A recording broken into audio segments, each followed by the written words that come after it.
போறப்பு தான் நல்லா ருசிச்சு சாப்பிட கிடைச்சது.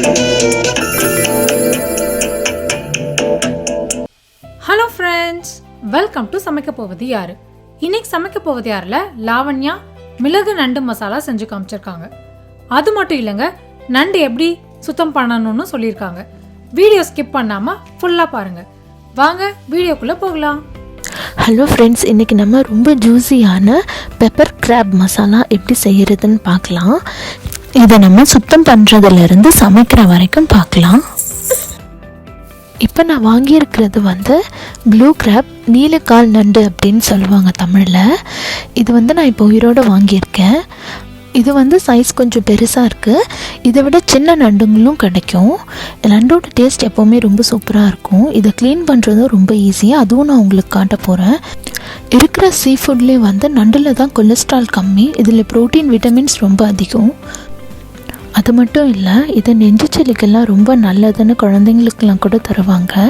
இப்போ நான் ஃபர்ஸ்ட்டு க்ளீனிங் சொல்கிறேன். நீங்கள் இப்போ இந்த நண்டை 1 மணி நேரம் ஃப்ரீசரில் வச்சிட்டாலோ இல்லை கொதிக்கிற தண்ணியில் ஒரு 20 to 30 minutes போட்டு வச்சாலோ அது உயிரோடு இருக்காது. அதுக்கப்புறம் அதை எடுத்து நீங்கள் க்ளீன் பண்ணலாம். அதை எப்படி க்ளீன் பண்ணுறதுன்னு பார்க்கலாம்.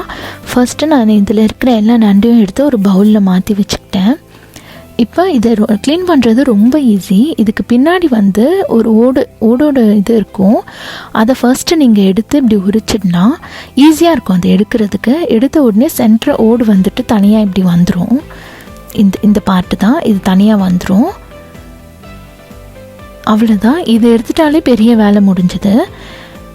இப்போ இதுக்கு நடுவில் இருக்கிற கொஞ்சம் ஆரஞ்சு கலரில் இருக்கு இல்லையா, அது அப்படியே லைட்டாக தண்ணியில் அலசி விட்டிங்கனாலே நல்லா க்ளீன் ஆயிரும். பெருசாக அதுக்கு ஒன்றும் நீங்கள் க்ளீன் பண்ண தேவையில்லை. நல்லா ஒரு 2-3 தடவை தண்ணியில் அலசி அதை எடுத்திங்கன்னா நல்லா க்ளீன் ஆயிரும். ஓரத்தில் பஞ்சு மாதிரி சாஃப்டாக 2 சைட்லேயுமே இருக்கும். அதை 2த்தையும் இந்த மாதிரி எடுத்துக்கோங்க.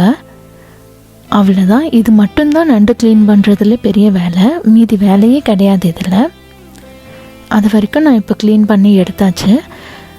இன்னொன்று, அந்த பெரிய பெரிய கால் இருக்கு இல்லையா, அது நீங்கள் வேணும்னா தனியாக எடுத்துடலாம். இந்த மாதிரி நீங்கள் தனியாக கால்களை எடுத்துட்டிங்கன்னா மசாலா ஊறுறதுக்கு ஈஸியாக இருக்கும். இல்லைன்னா வதக்கும் போதெல்லாம் கஷ்டமாக இருக்கும்.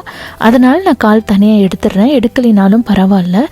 அந்த கடைசி கால்களோட ஓரத்தை மட்டும் பிரிச்சிடலாம். அது ரெண்டுமே வேஸ்ட் தான். ஸோ 2 சைடில் இருந்தும் அதை எடுத்துடுறேன். அவ்வளோதான். இதோட இந்த குட்டி குட்டி காலை எல்லாத்தையும் தனியாக பிரித்து வச்சுக்கலாம். முடிஞ்சிருச்சு. இவ்வளோதான். நான் ஃபுல்லாக க்ளீன் பண்ணி முடிச்சிட்டேன். இதில் லைட்டாக மஞ்சத்தூள் போட்டு நல்லா வாஷ் பண்ணி எடுத்துக்கிறேன். ஒரு 2 தடவை நல்லா வாஷ் பண்ணிக்கோங்க.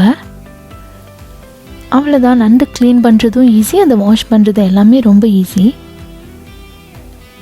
இப்போ அதை எப்படி செய்கிறதுன்னு பார்க்கலாம். அதுக்கு தேவையான பொருள் நான் நல்லெண்ணெய் யூஸ் பண்ண போகிறேன். நண்டு கொஞ்சம் சூடுங்கிறதுனால நல்லெண்ணெய் யூஸ் பண்ணிக்கிறது நல்லது. தாளிக்கிறதுக்கு கடுகு, சீரகம், உளுந்த பருப்பு வச்சுருக்கேன். வெங்காயம், தக்காளி அரைக்க தான் போகிறேன், அதனால கொஞ்சம் பெருசாகவே கட் பண்ணி வச்சுருக்கேன். இஞ்சி பூண்டு பேஸ்ட் வச்சுக்கோங்க. சில்லி பவுடர் கொஞ்சமாக எடுத்துக்கோங்க, ஏன்னா இது நிறைய பெப்பர் மட்டும்தான் போட்டு செய்ய போகிறோம். உப்பு தேவையான அளவு எடுத்துக்கோங்க. 2 to 3 டேபிள் ஸ்பூன் அளவுக்கு உங்கள் நண்டு ஏற்ற அளவுக்கு பெப்பர் எடுத்துக்கலாம். நீங்கள் சில்லி டேஸ்ட்டுக்காக 2 பச்சை மிளகாய் மட்டும் எடுத்திருக்கேன். இதை நம்ம இப்போ எப்படி செய்கிறதுன்னு பார்க்கலாம். இப்போது ஒரு வாணலில் எண்ணெயை ஊற்றி வச்சுக்கோங்க. அதில் வெங்காயம், தக்காளி மட்டும் போட்டு வதக்க போகிறோம். ஏன்னா அதை அரைக்கிறதுக்கு முன்னாடி லைட்டாக வதக்கி விட்டுட்டா நல்லாயிருக்கும். ஸோ அதை ஒரு பக்கம் வதக்கிட்டுருக்கேன். இன்னொரு பக்கம் நண்டோட ஓடு கொஞ்சம் ஸ்ட்ராங்காக இருக்கிறதுனால அது மசாலாவில் ஊற லேட் ஆகும்னு நான் எப்போவுமே அதை ஒரு விசில் வச்சு எடுத்துப்பேன். ஸோ ஈஸியாக அதில் காரம், உப்பு எல்லாம் நல்லா ஊறிடும். இப்போ நான் ஒரு குக்கரில் தண்ணி வச்சு அதில் நண்டெல்லாம் போட்டு சும்மா கொஞ்சம் சால்ட் போட்டு ஒரு விசில் மட்டும் வச்சுருக்கேன். அதுக்கப்புறம் ஒரு வாணலில் தாளிக்கிறதுக்கு தேவையான கடுகு, உளுந்து, சீரகம்லாம் போட்டுக்கோங்க. அப்புறம் பூண்டு இதில் நிறைய சேர்த்துக்கிறது எப்போவுமே நல்லது. பூண்டு சேர்த்து சாப்பிடும்போது ரொம்ப சூப்பராக இருக்கும். பூண்டு, பச்சை மிளகாய் ஆட் பண்ணிட்டேன். நல்லா வறுத்துக்கோங்க. இஞ்சி பூண்டு பேஸ்ட் ஆட் பண்ணிட்டேன். இப்போ இதனோட ஸ்மெல் போகிற அளவுக்கு நல்லா வதக்கிக்கோங்க. இதை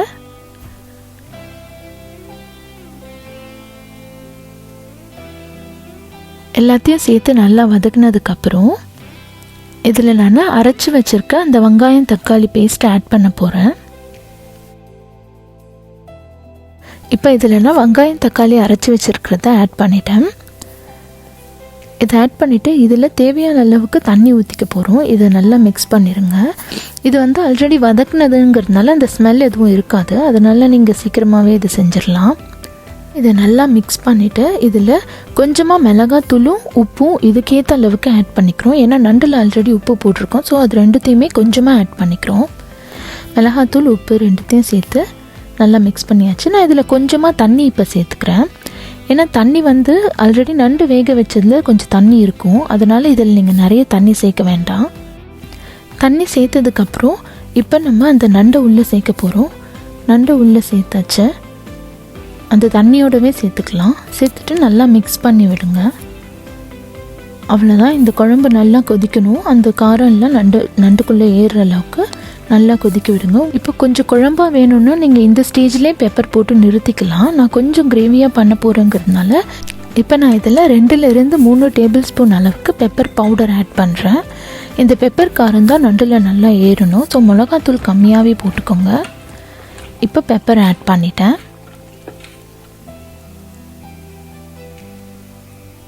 ஆட் பண்ணிவிட்டு நல்லா மிக்ஸ் பண்ணி விடுங்க. உப்பு காரம் எல்லாம் கரெக்டாக இருக்கான்னு ஒரு தடவை செக் பண்ணிக்கோங்க. இது இன்னும் கொஞ்சம் நேரம் கொதிக்கட்டும். அவ்வளோதான், என்னோடய கிரேவி ரெடி ஆயிடுச்சு. மசாலா நல்லா உள்ளே ஊறி இருக்கு. நல்ல திக்காக சூப்பராக மிளகு நண்டு மசாலா ரெடி ஆயிடுச்சு. பெப்பர் காரெல்லாம் நண்டில் ஊறினதுக்கப்புறம் சாப்பிட்டோன்னா இது பயங்கர டேஸ்ட்டாக இருக்கும். இது நம்ம ரைஸ்க்கு, டிஃபனுக்கு, சப்பாத்தி எதுக்கு வேணாலும் சைட் டிஷ்ஷாக வச்சுக்கலாம். இது சாப்பிட்றதும் ஈஸி. நண்டோட ஓடையெல்லாம் வந்து நல்லா சாஃப்டாகிட்டு இருக்கும். அதனால இதை ஈஸியாகவே கடிச்சு சாப்பிடலாம். நல்ல டேஸ்ட்டாக இருக்கும். கண்டிப்பாக ட்ரை பண்ணி பாருங்கள். தேங்க்யூ. ட்ரை பண்ணி பார்த்துட்டு எப்படி இருந்துச்சு எங்களுக்கு மறக்காமல் கமெண்ட்டில் சொல்லுங்கள். இந்த வீடியோ பிடிச்சிருந்தா லைக் பண்ணுங்கள், உங்கள் ஃப்ரெண்ட்ஸ் கிட்ட ஷேர் பண்ணுங்கள். சமைக்க போவது யாரு சேனலுக்கு சப்ஸ்கிரைப் பண்ணிவிடுங்க. கூடவே அந்த பெல் ஐக்கனை கிளிக் பண்ணிவிடுங்க. நன்றி, வணக்கம்.